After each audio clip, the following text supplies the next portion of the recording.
ಫಿಕ್ಸಲ್ಲಿ ಹೇಳ್ತಾ ಇರೋದು ಅಂದರೆ ಎಲ್ಲ ನಿಮ್ಮ ಖರ್ಚೆಲ್ಲ ಕಳೆದು ಎಷ್ಟು ಉಳಿಬೋದು? ಎಲ್ಲ ತೆಗೆದು ಒಂದು 1500 ರೂಪಾಯಿ ಆರಾಮಾಗಿ ಉಳಿಸ್ಬೋದು. ಡೈಲಿನೇ 1500 ರೂಪಾಯಿ ಉಳಿಸ್ಬೋದು. ಎಷ್ಟು ತಿಂಗಳಲ್ಲಿ ಇದುವರೆಗೂ ಯಾರು ನಿಮಗೆ ಆಟೋದವ್ರು ಅಟ್ಯಾಕ್ ಮಾಡೋದಾಗಲಿ ನಿನ್ಸ್ ಕೇಳೋದಾಗಲಿ ಈ ಥರ ಏನಾರು ನಡೆದಿದೆಯಾ ನಿಮಗೆ?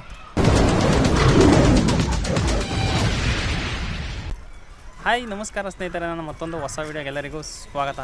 ಇವತ್ತಿನ ವಿಡಿಯೋದಲ್ಲಿ ರ್ಯಾಪಿಡೋ ಕ್ಯಾಪ್ಟನ್ ಬಗ್ಗೆ ಮಾತಾಡೋಣ ಅಂತ ಬಂದಿದ್ದೀನಿ. ಅಂದರೆ ರ್ಯಾಪಿಡೋ ಕ್ಯಾಪ್ಟನ್ ಆಗಿ ಒಬ್ಬರು ಇದ್ದಾರೆ ನಮ್ಮ ಜೊತೆ. ಅವರು ರ್ಯಾಪಿಡೋ ಕ್ಯಾಪ್ಟನ್ನ ಡ್ಯೂಟಿ ಮಾಡ್ತಾಯಿದ್ದಾರೆ. ಅವರು ರ್ಯಾಪಿಡೋ ಕ್ಯಾಪ್ಟನಲ್ಲಿ ಅವರ ಎಕ್ಸ್ಪೀರಿಯನ್ಸ್ ಹೇಗಿದೆ ಅನ್ನೋದೆಲ್ಲ ನಾವು ಇವತ್ತು ಈ ವಿಡಿಯೋದಲ್ಲಿ ತಿಳ್ಕೊಳ್ಳೋಣ. ಬನ್ನಿ ಇವಾಗ ಅವ್ರನ್ನ ಮಾತಾಡ್ಸೋಣ, ಅವ್ರನ್ನ ಪರಿಚಯ ಮಾಡ್ಕೊಳ್ಳೋಣ. ಬ್ರೋ, ನಿಮ್ಮ ಪರಿಚಯ? ನನ್ನ ಹೆಸರು ಮಾರುತಿ ಅಂತ. ನಾನು ಇವಾಗ ಒಂದು ಎರಡು ತಿಂಗಳಿಂದ ನಾನು ರ್ಯಾಪಿಡೋ ಕ್ಯಾಬ್ನ ಓಡಿಸ್ತಾ ಇದ್ದೀನಿ, ಬೈಕ್ ಟ್ಯಾಕ್ಸಿ ಓಡಿಸ್ತಾ ಇದ್ದೀನಿ. ಇವಾಗ ಮುಂಚೆ ಒಂದು ವೀಡಿಯೋದಲ್ಲಿ ನೋಡಿದ್ರಿ, ನಂದು ಝೊಮ್ಯಾಟೊ ಐ ಡಿ ಬ್ಲಾಕ್ ಆಗಿತ್ತಲ್ಲ, ಅದಾದಮೇಲೆ ನಾನು ರ್ಯಾಪಿಡೋ ಕ್ಯಾಬನ್ನು ಟ್ರೈ ಮಾಡ್ತಾಯಿದ್ದೀನಿ. ಇವಾಗ ಅಂದರೆ ನೀವು ಝೊಮ್ಯಾಟೊ ಐ ಡಿ ಬ್ಲಾಕ್ ಆಗಿದ್ದಕ್ಕೆ ಏನಾದ್ರು ರ್ಯಾಪಿಡೋ ಮಾಡೋಕ್ಕೆ ಸ್ಟಾರ್ಟ್ ಮಾಡೋರು ಹೆಂಗೆ ಅಂತ? ಹಾಂ, ಮತ್ತು ಇವಾಗ ಮತ್ತೆ ಬೇರೆ ಆ್ಯಪ್ ನನಗೆ ಆಪ್ಷನ್ನೇ ಇಲ್ಲ. ರ್ಯಾಪಿಡೋ ನನಗೆ ಚೆನ್ನಾಗಿ ಅನಿಸುತ್ತೆ. ಬೇರೆ ನಾನು ಹಿಂಗೆ ಬೇರೆಯವ್ರನ್ನ ಕೇಳಿದೆ, ಎಕ್ಸ್ಪೀರಿಯನ್ಸ್ ಆದವ್ರನ್ನ, ಅವ್ರು ಓಡಿಸೋರನ್ನ. ಮತ್ತು ಅವರು ಒಂದು ವರ್ಷದಿಂದ ಓಡಿಸ್ತಾ ಇದ್ರಂತೆ ಒಬ್ಬರು, ಹಿಂಗೆ ನನಗೆ ಪರಿಚಯ ಆಗಿದ್ರು. ಅವ್ರು ಹೇಳಿದ್ರು ಚೆನ್ನಾಗೈತೆ ಮಾಡ್ಕೋಬೇಕು, ಬಟ್ ಏನಂದರೆ ಕೆಲವೊಂದು ಕಡೆಗೆ ನೋಡ್ಕೋಬೇಕು. ಇವಾಗ ಮೆಟ್ರೋ ಸ್ಟೇಷನಲ್ಲಿ ಅಥವಾ ಬಸ್ ಸ್ಟಾಪ್ಗಳಲ್ಲಿ ಅಲ್ಲ. ಈಗ ಅದೆಲ್ಲ ಏನು ತೊಂದರೆ ಇಲ್ಲ. ಏನಕ್ಕೆ ಅಂದರೆ ಕೇಂದ್ರದಿಂದನೇ ಪರ್ಮಿಷನ್ ಸಿಕ್ಕಿದೆ ಅಲ್ವಾ? ಅಂದರೆ ಇನ್ನೂ ಸರ್ಕಾರ, ನಮ್ಮ ಕರ್ನಾಟಕ ಸರ್ಕಾರ ಇನ್ನೂ ಏನಾದ್ರು ಪರ್ಮಿಷನ್ ಕೊಟ್ಟಿಲ್ಲ, ಬಟ್ ಕೇಂದ್ರದಿಂದ ಪರ್ಮಿಷನ್ ಬಂದಿದೆ ರಾಜ್ಯದಲ್ಲಿ ಮಾಡ್ಬೋದು ಅಂತ. ಬಟ್ ಇದು ನಮ್ಮ ಕರ್ನಾಟಕ ಸರ್ಕಾರ ಏನು ನಿರ್ಧಾರ ತಗೊಂಡು ಅದು ಏನು ಗೊತ್ತಿಲ್ಲ, ಅದ್ರ ಬಗ್ಗೆ ಏನು ಮಾತಾಡೋದು ಬೇಡ. ಬಟ್ ಅವರ ಎಕ್ಸ್ಪೀರಿಯನ್ಸ್ ಮಾತ್ರ ಕೇಳಿ ತಿಳ್ಕೊಳ್ಳೋಣ. ಬ್ರೋ, ಅಂದರೆ ನೀವೀಗ 2 ತಿಂಗಳಿಂದ ನೀವು ರ್ಯಾಪಿಡೋನೇ ಫುಲ್ ಟೈಮಾಗಿ ಮಾಡ್ತಾಯಿದ್ದೀರಾ? ಹಾಂ, ಫುಲ್ ಟೈಮ್ ಮಾಡ್ತಾಯಿದ್ದೀನಿ. Full time Rapido. ಝೊಮ್ಯಾಟೊ ಏನು ಫಸ್ಟಲ್ಲಿ ಝೊಮ್ಯಾಟೊ ಏನು ಮಾಡ್ತಿದ್ದೆ, ಸೇಮ್ ಆ್ಯಸ್ ಇಟ್ ಈಸ್ ಅದೇ ಥರ ನಾನು ರ್ಯಾಪಿಡೋ ಕೂಡ ಮಾಡ್ತಾ ಇರೋದು ಇವಾಗ. ಅಂದರೆ ನೀವು ಝೊಮ್ಯಾಟೊ ಫುಲ್ ಟೈಮ್ ಮಾಡ್ತಾಯಿದ್ರಿ? ಹಾಂ.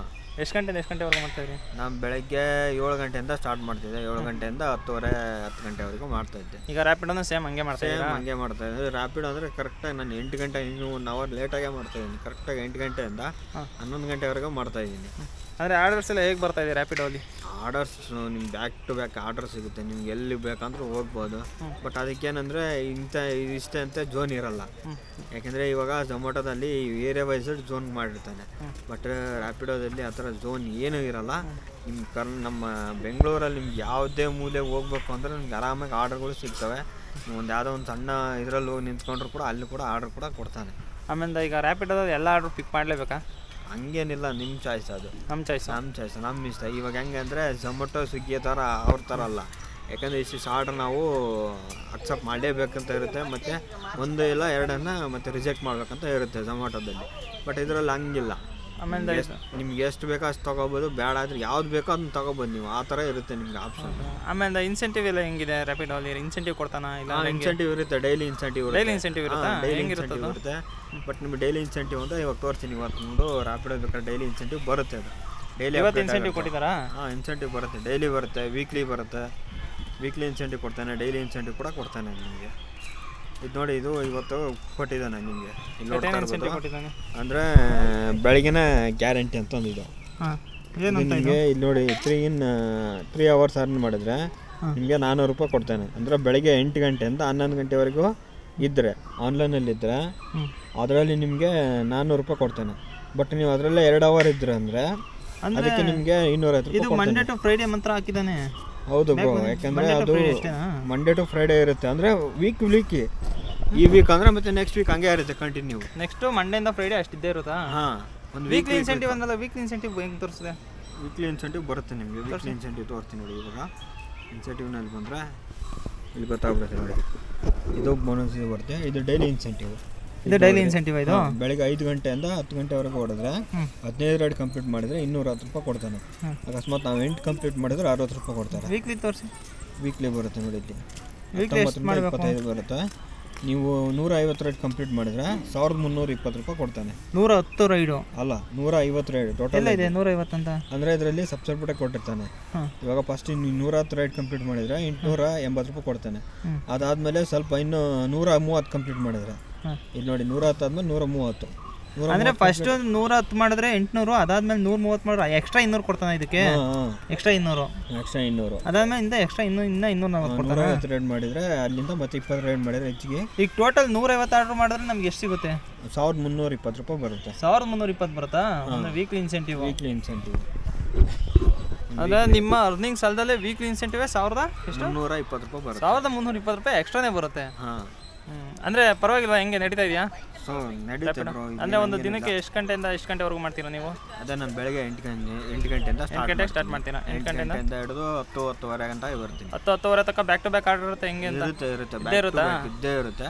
ಅಂದರೆ ಈಗ ಆಫೀಸ್ ಟೈಮ್ ಆದರೆ ಪೀಕ್ ಅವರಲ್ಲಿ ಆರ್ಡರ್ಗಳು ಜಾಸ್ತಿ ಇರ್ತವೆ. ಈಗ 11 ಗಂಟೆಯಿಂದ 1 ಗಂಟೆವರೆಗೂ ಅವಾಗೆಲ್ಲ ಹೆಂಗಿರುತ್ತೆ? ಅವಾಗೆಲ್ಲ ಇರುತ್ತೆ, ನಾರ್ಮಲ್ ಆಗಿ ಇದ್ದೇ ಇರುತ್ತೆ. ಅವಾಗ ಮಾತ್ರ ನಿಮ್ಗೆ ಆರ್ಡರ್ಗಳು ಯಾವುದೇ ಕಡಿಮೆ ಆಗಲ್ಲ, ಇದ್ದೇ ಇರ್ತಾವೆ ಆರ್ಡರ್ಗಳು. ಇರುತ್ತೆ order, back to back order ಕೊಡ್ತಾನೆ. ಬಟ್ ಏನಪ್ಪ ಅಂದರೆ ಅದರಲ್ಲಿ ನೀವು ನಿಮ್ಗೆ ಯಾವ್ದು ಬೇಕೋ ಆ ಥರ ಪಿಕ್ ಮಾಡ್ಕೋಬೋದು ಆ ಥರ. ಬಟ್ ಇದರಲ್ಲಿ ಹೆಂಗೆ ಅಂದರೆ ಪರ್ ಕಿಲೋಮೀಟ್ರ್ ಕೊಡ್ತಾನೆ. ಪರ್ ಕಿಲೋಮೀಟ್ರಿಗೆ ನಮಗೆ 10 ರೂಪಾಯಿ. 1 ಕಿಲೋಮೀಟ್ರ್ ಎಷ್ಟು ಕೊಡ್ತಾನೆ? 10 ರೂಪಾಯಿ ಕೊಡ್ತಾನೆ. 1 ಕಿಲೋಮೀಟ್ರ್ 10 ರೂಪಾಯಿ ಕೊಡ್ತಾನಾ? ಅಂದರೆ ಈಗ 5 ಕಿಲೋಮೀಟ್ರ್ ಹೋಗ್ತೀವಿ ಅಂದರೆ ನಾವು 50 ರೂಪಾಯಿ ಕೊಡ್ತಾನೆ. 50 ರೂಪಾಯಿ ಕೊಡ್ತಾನೆ. 100 ಕಿಲೋಮೀಟ್ರಿಗೆ 100 ಅಂತೀನಿ, ಸಾರಿ 10 ಕಿಲೋಮೀಟ್ರಿಗೆ 100 ರೂಪಾಯಿ ಹಂಗೆ ಆ ಥರ ಕೊಡ್ತಾನೆ. ಅದರಲ್ಲಿ ಮತ್ತು ನಿಮಗೆ ಲಾಂಗ್ ಡಿಸ್ಟೆನ್ಸ್ ಪಿಕಪ್ ಅಂದರೆ ಇವಾಗ ಒಂದು 2 ಕಿಲೋಮೀಟ್ರ್ ದೂರ ಪಿಕಪ್ ಇತ್ತು ಅಂದರೆ ಒಂದು 5 ರೂಪಾಯಿ 6 ರೂಪಾಯಿ ಮತ್ತು ಪಿಕಪ್ 5 ರೂಪಾಯಿ 6 ರೂಪಾಯಿ ಅಷ್ಟೇ, ಜಾಸ್ತಿ ಏನು ಕೊಡಲ್ಲ. ಅದು ಜಾಸ್ತಿ ಅಂದರೆ 1 ಕಿಲೋಮೀಟ್ರ್ ಇಲ್ಲ 1.5 ಕಿಲೋಮೀಟ್ರ್ ಒಳಗಡೆ ಜಾಸ್ತಿ ಪಿಕಪ್ ಕೊಡ್ತಾನೆ. ಅಂದರೆ ಜಾಸ್ತಿ ಲಾಂಗ್ ಡಿಸ್ಟೆನ್ಸ್ ಇರಲ್ಲ. ಮತ್ತು 3 ಕಿಲೋಮೀಟ್ರ್ 5 ಕಿಲೋಮೀಟ್ರ್ ಹೋಗಿ ಪಿಕಪ್ ಮಾಡೋಂಥ ಅವಶ್ಯಕತೆ ಇರಲ್ಲ ಅದರಲ್ಲಿ. 1ರಿಂದ 1.5 ಕಿಲೋಮೀಟ್ರ್, ಲಾಸ್ಟ್ ಅಂದರೆ 2 ಕಿಲೋಮೀಟ್ರ್ ಒಳಗಡೆ ಪಿಕಪ್ ಕೊಡ್ತಾನೆ ಅವನು. ಈಗ ನೆಕ್ಸ್ಟ್ ಏನು ರ್ಯಾಪಿಡೋನೇ ಕಂಟಿನ್ಯೂ ಮಾಡ್ತೀರಲ್ಲ? ಸ್ವಿಗ್ಗಿ ಝೊಮ್ಯಾಟೊ ಯಾರು ಚೇಂಜ್ ಆಗ್ತೀರಾ? ಇಲ್ಲ ಬ್ರೋ, ನೋಡ್ತಾ ಇದ್ದೀನಿ. ಅದಕ್ಕೆ ನಾನು ಇವಾಗ ಇದೇ ನನಗೆ ಕಂಫರ್ಟ್ ಆಗ್ತಾ ಇದೆ. ಸಂಡೇ ಹೊತ್ತಾಗಿರುತ್ತೆ ಆರ್ಡ್ರುಗಳು? ಸಂಡೇ ಸ್ವಲ್ಪ ಕಡಿಮೆ, ಯಾಕಂದರೆ ಇವಾಗೆಲ್ಲ ನಿಮ್ಗೆ ಗೊತ್ತಿರೋಂಗೆ ಆಫೀಸ್ ಎಲ್ಲ ಕ್ಲೋಸ್ ಇರುತ್ತೆ. ಇವಾಗೇನು ಅಷ್ಟಕ್ಕೊಂದೇನು ಇರಲ್ಲ. ನೀವು ಸಂಡೇ ರಜಾ ತಗೊಂಡ್ಬಿಡ್ಬೋದು? ಸಂಡೇ ನಾವು ಆರಾಮಾಗಿ ರೆಸ್ಟ್ ಮಾಡಿಬಿಡ್ತೀನಿ. ಅಂದರೆ 6 ದಿವಸ ಡ್ಯೂಟಿ ಮಾಡ್ತೀರಾ, 1 ದಿನ ರಜಾ ತಗೊತೀರಾ? ಹಂಗೆ. ಅಂದರೆ ನಿಮ್ಮದು ಅರ್ನಿಂಗ್ಸ್ ತೋರಿಸ್ಬೋದಾ ನಿನ್ನೆ ಎಷ್ಟಾಗಿದೆ ಅಂತ? ನಿನ್ನೆದು ಇದರಲ್ಲಿ ಬ್ಯಾಕ್ ಟು ಅಂದರೆ 12 ಗಂಟೆ ಆದರೆ ಕ್ಲೋಸ್ ಆಗಿಬಿಡುತ್ತಾ? ಅಂದರೆ ತೋರ್ಸೋಕ್ಕಾಗಲ್ವಾ? ತೋರಿಸ್ತೀವಿ. ಇದರಲ್ಲಿ 1 ನಿಮಿಷ ಬರುತ್ತೆ. ಅಂದರೆ ಇದರಲ್ಲಿ ಬರುತ್ತೆ, ಇದು ಮಂತ್ಲಿ ಬರುತ್ತೆ, ಇದರಲ್ಲಿ ಬರುತ್ತೆ, ಆಲ್ ಅರ್ನಿಂಗ್ಸ್ ಬರುತ್ತೆ. ತೋರಿಸಿ ಎಷ್ಟು ಮಾಡಿದ್ದೀರಾ ಅಂತ ನೋಡೋಣ. ನಿನ್ನೆ ಅದು ನೋಡಿ, ನಿನ್ನೆ ಇದು 1748 ರೂಪಾಯಿ. 48 ರೂಪಾಯಿ 15 ಆರ್ಡರ್ಸು. ಎಷ್ಟು ಅವರ್ ಲಾಗಿನ್ ಇದ್ರಿ? ಅಂದರೆ ನಾನು ಜಾಸ್ತಿ ಅಂದರೆ ಲಾಗಿನಲ್ಲಿ ಎಷ್ಟು ಅವರ್ ಇದ್ವಿ ಅಂತ ಲಾಗಿನ್ ಅವರು ಇದರಲ್ಲಿ ತೋರಿಸಲ್ಲ, ಬಟ್ ಆರ್ಡರ್ಗಳು ತೋರಿಸ್ತೆ. ಕಂಪ್ಲೀಟ್ ಕಂಪ್ಲೀಟ್ ಮಾಡಿದ್ದೀನಿ. 1748 ರೂಪಾಯಿ ಆಗಿದೆ. ಇಷ್ಟು ಮಾಡೋಕ್ಕೆ ಎಷ್ಟು ಗಂಟೆಯಿಂದ ಎಷ್ಟು ಗಂಟೆವರೆಗೂ ಮಾಡಿದ್ರಿ? ಅಂದರೆ ಬ್ರೋ ಇದರಲ್ಲಿ ನಾನೊಂದು 2 ಅವರ್ಸು ಸ್ವಲ್ಪ ರೆಸ್ಟ್ ಮಾಡಿದ್ದೀನಿ. ರೆಸ್ಟ್ ಮಾಡಿದ್ದೀರಾ ಮಧ್ಯದಲ್ಲಿ ಗ್ಯಾಪ್ ಮಾಡಿದ್ದೀನಿ 1 ಅವರ್. ಹಂಗಾಗಿ ಇಷ್ಟ ಆಗಿದೆ. ವೀಕೆಂಡ್ ಪ್ರೆಸ್ ಮಾಡಿ ನೋಡೋಣ ಎಷ್ಟಿದೆ ಅಂತ. ವೀಕ್ಲಿ ಬಂದ್ಬಿಟ್ಟು ಇಷ್ಟ ಆಗಿದೆ. ಈ ವೀಕ್ ಮಾಡಿದ್ರೆ 18ರಿಂದ 25. ಅಂದರೆ ಇನ್ನೊಂದು ದಿನ ಐತೆ, ಇವತ್ತೊಂದು ದಿನ ಐತೆ. ಇವತ್ತೊಂದು ದಿನ ಹೊಡ್ತಾ ಇಲ್ಲ ನಾನು. ಇವತ್ತೊಂದು ದಿನ ಹೊಡೆದ್ರೆ ಕರೆಕ್ಟಾಗಿ ಒಂದು 10,000 ಬರುತ್ತೆ. ಹಿಂಗೆ 10,000 ಆಗುತ್ತೆ. ಮಂತ್ಲಿ ನೋಡಿದ್ರೆ ಇಷ್ಟು ಆಗುತ್ತೆ. ಇದು ಮಂತ್ಲಿ ಎಷ್ಟು ಮಾಡಿದ್ರೆ 23,000 ನೋಡಿದ್ದೀರಾ? ಆದರೆ ಇನ್ನೂ ಮಂತ್ ಕಂಪ್ಲೀಟ್ ಆಗಿಲ್ಲ ಇನ್ನೂ ಇದೆ. ಬಟ್ ಆದರೆ ಇದರಲ್ಲಿ ನಾನು ಒಂದು 4 ದಿನ ಗ್ಯಾಪ್ ಮಾಡಿದ್ದೀನಿ. ರಜಾ ಮಾಡಿದ್ದೀರಾ? ರಜಾ ಮಾಡಿದ್ದೀರಾ? 4 ದಿನ ರಜಾ ಮಾಡಿದ್ದೀನಿ. ನೋಡಿ 4 ದಿನ ರಜಾ ಮಾಡಿದ್ದಾರೆ. ಆದರೂ ಕೂಡ ಅವರು ಒಂದು ಮಂತಿಗೆ 23,000 ಆಗಿದೆ ಅಲ್ವಾ? 28 ಆಗಿದೆ. ಎಷ್ಟು? 28 ಆಗಿದೆ. 23 ಅನ್ಸುತ್ತೆ ಬ್ರೋ. ನೋಡಿ ಒಂದ್ಸಲ ಬರುತ್ತೆ ನಿಮಗೆ. ಕರೆಕ್ಟಾಗಿ ಹೊಡ್ಕೊಬೋದು ನೀವು, ಅಷ್ಟೇ, ಇನ್ನೇನಿರಲ್ಲ. 24,000 ಆಗಿದೆ. ಎಷ್ಟು ರೂಪಾಯಿ ಕಮ್ಮಿ? ಒಂದು 80 ರೂಪಾಯಿ ಕಮ್ಮಿ ಇರಬೇಕು. 24,000 ಮಾಡಿದ್ದಾರೆ. ಅಂದರೆ ಡೈಲಿ ನೀವು ಎಷ್ಟು ಕಿಲೋಮೀಟರ್ ಗಾಡಿ ಓಡಿಸ್ತೀರಾ? ಡೈಲಿ ಅಂದರೆ ಒಂದು 180-200 ಒಳಗಡೆ. 180-200 ಕಿಲೋಮೀಟರ್ಸ್ ಆಗೇ ಆಗುತ್ತೆ ಡೈಲಿ. ಅಂದರೆ ಪೆಟ್ರೋಲಿಗೆ ಎಷ್ಟು ಖರ್ಚಾಗುತ್ತೆ ನಿಮಗೆ? ಪೆಟ್ರೋಲ್ ಅಂದರೆ ಒಂದು 500 ಅನ್ಕೊಳ್ಳಿ, 550 ಅನ್ಕೊಳ್ಳಿ. ನಿಮ್ಮದು CT 100 ಅಲ್ವಾ ಗಾಡಿ? 200 ಕಿಲೋಮೀಟರ್ ಅಂದರೆ ಎಷ್ಟು? ಅಷ್ಟೊಂದು ಆಗಲ್ಲ ಬ್ರೋ ಪೆಟ್ರೋಲಿಗೆ? ಅಷ್ಟೇ ಆಗುತ್ತೆ, 500 ಹಂಗೆ ಆಗುತ್ತೆ. 500 ಹೋಗುತ್ತಾ ಪೆಟ್ರೋಲಿಗೆ? ಹೋಗುತ್ತೆ ಬ್ರೋ. ಎಷ್ಟು ಕೊಡುತ್ತೆ ಬೈಕ್ ನಿಮ್ಮದು ಮೈಲೇಜ್? ಬರುತ್ತೆ, ಇಲ್ಲ ಅಂತ ಹೇಳ್ತಿಲ್ಲ. ಯಾಕಂದ್ರೆ ಸಿಟಿಯಲ್ಲಿ ಓಡಾಡಿಸ್ತೀವಲ್ಲ, ರೋಡ್ ಒಂದೇ ಥರ ಇರಲ್ಲ ರೋಡ್. ಯಾಕಂದರೆ ಒಂದೇ ರೋಡಲ್ಲಿ ಓಡಿಸಿದ್ರೆ ಸರಿ ಆಗುತ್ತೆ. ಎಲ್ಲ ಟೈಮ್ನಲ್ಲಿ ಹಳ್ಳಗಳು ಇರುತ್ತೆ, ಗುಂಡಿ ಇರುತ್ತೆ, ಆ ರೋಡಲ್ಲಿ ಹೋಗ್ಬೇಕಾಗುತ್ತೆ. ಈ ಬನಶಂಕರ್ ಸೈಡಿಂಗ್ ಹೋಗ್ಬಿಟ್ರೆ ಬರೀ ಅಪ್ಪ ಇರುತ್ತೆ, ಗುಡ್ಡನೇ ಹತ್ತಿಸ್ಬೇಕು. ಸ್ವಲ್ಪ ಕಡಿಮೆ ಆಗುತ್ತೆ, ಹೆಚ್ಚು ಕಡಿಮೆ ಆಗುತ್ತೆ. ನೀವು ಡೈಲಿ 500 ರೂಪಾಯಿ ಪೆಟ್ರೋಲಿಗೆ ತೆಗಿತಾ ಇದ್ದೀರಾ? 500 ರೂಪಾಯಿ ಪೆಟ್ರೋಲಿಗೆ. ನಮ್ಮ ಖರ್ಚು ಅಂದರೆ 100 ರೂಪಾಯಿ ಖರ್ಚು, 600 ರೂಪಾಯಿ ಅನ್ಕೊಳ್ಳಿ. 600-700 ರೂಪಾಯಿ ಎಲ್ಲ ನಿಮ್ಮದು ಎಕ್ಸ್ಪೆನ್ಸಿವ್ ಎಲ್ಲ ಕಳೆದ್ರು 1000 ರೂಪಾಯಿ ಮಿಕ್ಕುತ್ತೆ. ಇನ್ನು ಅರೆ ಬ್ರೋ ಜಾಸ್ತಿನೇ ಮುಗಿತು. 1000ಗಿಂತ ಜಾಸ್ತಿನೇ ಮುಗಿಸ್ತಾರೆ ಡೈಲಿ. 700 ಅವ್ರಿಗೆ ಆಗುತ್ತೆ. 1700-1600 ಆಗುತ್ತೆ. ನೀವು ಮಿಕ್ಸದ್ ಹೇಳ್ತಾ ಇರೋದು ಅಂದರೆ ಎಲ್ಲ ನಿಮ್ಮ ಖರ್ಚೆಲ್ಲ ಕಳೆದು ಎಷ್ಟು ಎಲ್ಲ ತೆಗೆದು ಒಂದು 1500 ರೂಪಾಯಿ ಆರಾಮಾಗಿ ಉಳಿಸ್ಬೋದು. ಡೈಲಿನೇ 1500 ರೂಪಾಯಿ ಉಳಿಸ್ಬೋದು. ಎಷ್ಟು ಗಂಟೆಯಿಂದ? ಅಂದರೆ ಬೆಳಗ್ಗೆ 8 ಗಂಟೆಯಿಂದ 10 ಗಂಟೆ ಅಷ್ಟೊತ್ತು ಅಷ್ಟು ಮಾಡ್ಬೋದಾ? 10-10:30 ಮಾಡ್ಬೋದು, ಆರಾಮಾಗಿ ಮಾಡ್ಕೋಬೋದು. ಹೌದಾ? ಜಾಸ್ತಿ ನಿಮಗೆ ಆರ್ಡರ್ಗಳನ್ನ ರಿಜೆಕ್ಟ್ ಮಾಡಬೇಡಿ ಅಷ್ಟೇ, ಇನ್ನೇನಿಲ್ಲ. ಎಲ್ಲ ಆರ್ಡ್ರನ್ನ ಅಕ್ಸೆಪ್ಟ್ ಮಾಡ್ತೀರಾ ನೀವು? ಜಾಸ್ತಿ ಏನಿಲ್ಲ, ಜಾಸ್ತಿ ಸ್ವಲ್ಪ ಕೆಲವೊಂದು ಆರ್ಡರ್ಗಳು ಬಿಡ್ತೀನಿ. ಅಂದರೆ ನನಗೆ ಕಂಫರ್ಟಬಲ್ ಯಾವ ಏರಿಯಾ ನನಗೆ ಚೆನ್ನಾಗಿ ಅನ್ಸುತ್ತೆ, ಸ್ವಲ್ಪ ಟ್ರಾಫಿಕ್ ಕಡಿಮೆ ಇರುತ್ತಲ್ಲ ಆ ಏರಿಯಾ ಕಡೆ ಹೋಗ್ತೀನಿ. ಜಾಸ್ತಿ ಟ್ರಾಫಿಕ್ ಇರೋ ಕಡೆ ಹೋಗಲ್ಲ, ಯಾಕಂದರೆ ಅಲ್ಲೇ ಟೈಮ್ ವೇಸ್ಟ್ ಆಗ್ಬಿಡುತ್ತಲ್ಲ. ಹಂಗಾಗಿ ಟ್ರಾಫಿಕಲ್ಲೇ ಟೈಮ್ ವೇಸ್ಟ್ ಆಗುತ್ತೆ. ಹಂಗಾಗಿ ಕೆಲವೊಂದು ಸರಿ ಏನಾಗುತ್ತೆ ಕಸ್ಟಮರು ಬೇಗ ಬರೋಲ್ಲ. ಆ ಟೈಮಲ್ಲಿ ಏನಾಗುತ್ತೆ ಅವನು ವೇಟಿಂಗ್ ಚಾರ್ಜ್ ಕೂಡ ಹಾಕ್ಕೊಡ್ತಾನೆ. ವೇಟಿಂಗ್ ಚಾರ್ಜ್ ಜಾಸ್ತಿ ವೇಟ್ ಮಾಡಿದರೆ ಕಸ್ಟಮರ್ ಬೇಗ ಬಂದಿಲ್ಲ ಅಥವಾ ಬಂದುಬಿಟ್ಟು ಟ್ರಾಫಿಕ್ಗೆ ಬಂದಿಲ್ಲ ಅಂತಂದರೆ ರ್ಯಾಪಿಡೋದಲ್ಲಿ ಅವನು ಕೂಡ ಕೊಡ್ತಾನೆ. ಅದಾದಮೇಲೆ ಇನ್ನೊಂದು ಮೇಜರ್ ಪ್ರಾಬ್ಲಮ್ ರ್ಯಾಪಿಡೋದಲ್ಲಿ ಅಂದರೆ ಇದುವರೆಗೂ ಒಂದು ತಿಂಗಳಿಂದ ನೀವು ಡ್ಯೂಟಿ ಮಾಡಿನ ಅಂತ ಹೇಳ್ತಾ ಇದ್ದೀರಾ. ಒಂದು ತಿಂಗಳಲ್ಲಿ ಇದುವರೆಗೂ ಯಾರು ನಿಮಗೆ ಆಟೋದವ್ರು ಅಟ್ಯಾಕ್ ಮಾಡೋದಾಗಲಿ ನಿನ್ಸ್ ಕೇಳೋದಾಗಲಿ ಈ ಥರ ಏನಾರು ನಡೆದಿದೆಯಾ ನಿಮಗೆ? ಇಲ್ಲ, ಆ ಥರ ಏನು ನಡೆದಿಲ್ಲ ಇನ್ಸಿಡೆಂಟು. ನಾನೀಗ ಒಂದು ತಿಂಗಳಿಂದ ಮಾಡ್ತಾಯಿದ್ದೀನಿ ಅಂದರು, 1.5-2 ತಿಂಗಳಿಂದ ಮಾಡ್ತಾಯಿದ್ದೀನಿ ಅಂದರು. ಆ ಥರ ಯಾವುದೋ ಇನ್ಸಿಡೆನ್ಸ್ ನಡೆದಿದೆ ಇದುವರೆಗೂ? ಏನಪ್ಪ ಅಂದರೆ ನೀವು ಸ್ವಲ್ಪ ಹುಷಾರಾಗಿರ್ಬೇಕು. ಎಲ್ಲಿ ಅಂತಂದರೆ ಇವಾಗ ಮೆಟ್ರೋ ಸ್ಟೇಷನ್ಗಳಲ್ಲಿ ಅವನ ಕಸ್ಟಮರ್ನ ಸ್ವಲ್ಪ ಮುಂದೆ ಕರೆಗಬೇಕು, ರಿಕ್ವೆಸ್ಟ್ ಮಾಡ್ಕೋಬೇಕು, ಮೇಡಮ್ ನಾವು ಆಟೋದವ್ರು ಇರ್ತಾರೆ, ನಾವು ಬರೋಲ್ಲ ಅಲ್ಲಿಗೆ, ಸ್ವಲ್ಪ ಮುಂದೆ ಬಂದ್ಬಿಟ್ಟು ನಾನು ಕರ್ಕೊಂಡು ಹೋಗ್ತೀನಿ, ಇಲ್ಲ ಅಂತ ಹೇಳಲ್ಲ. ಮತ್ತು ನೆಕ್ಸ್ಟು ಬಸ್ ಸ್ಟಾಪಲ್ಲಿ ಸ್ವಲ್ಪ ಮುಂದೆ ಇರ್ಬೇಕು. ಅಂದರೆ ಆಟೋದು ಜಾಸ್ತಿ ಗುಂಪಲ್ಲಿರುತ್ತೋ ಅಲ್ಲಿ ಮಾತ್ರ ನೀವು ಯಾರು ಪಿಕಪ್ ಮಾಡೋಕ್ಕೆ ಹೋಗಬೇಡಿ. ಜಾಸ್ತಿ ನೀವೆಲ್ಲೂ ಪಿಕಪ್ ಮಾಡೋದು ಆ ಥರ ಇದ್ದರೆ ಪಿಕಪ್ ಮಾಡಲ್ಲ, ಎಲ್ಲ ನಾನೇ ಕ್ಯಾನ್ಸಲ್ ಮಾಡ್ಕೊಂಡ್ಬಿಡ್ತೀವಿ. ಹಂಗೆ ಕ್ಯಾನ್ಸಲ್ ಮಾಡ್ಬೋದಾ ನಾವೇ ಆರ್ಡರ್? ನಾವೇ ಕ್ಯಾನ್ಸಲ್ ಕೂಡ ಮಾಡ್ಕೋಬೋದು.